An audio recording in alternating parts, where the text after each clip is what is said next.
Morning, kids. Today's Would You Rather question is an area and perimeter question. So it says, would you rather have Cheez-Its to cover a rectangle with a length of 9 and a perimeter of 22, or a length of 5 and a perimeter of 20? There's many ways you can solve this. I just want to remind you that perimeter is when you add up all the sides, like if you want to know how much fencing you need to buy for an area. But the area is the square feet inside, or the square inches inside, or the square centimeters inside something.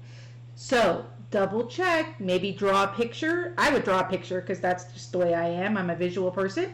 You can get your Cheez-Its out if you have Cheez-Its in your house, or a cracker that looks similar to Cheez-Its, and try it that way. Have some fun. If you're using the Cheez-Its, do a Flipgrid and show us your video. Take a video and upload it into your Google Doc. Whatever you would like. Let's have some fun with this one. Bye, guys.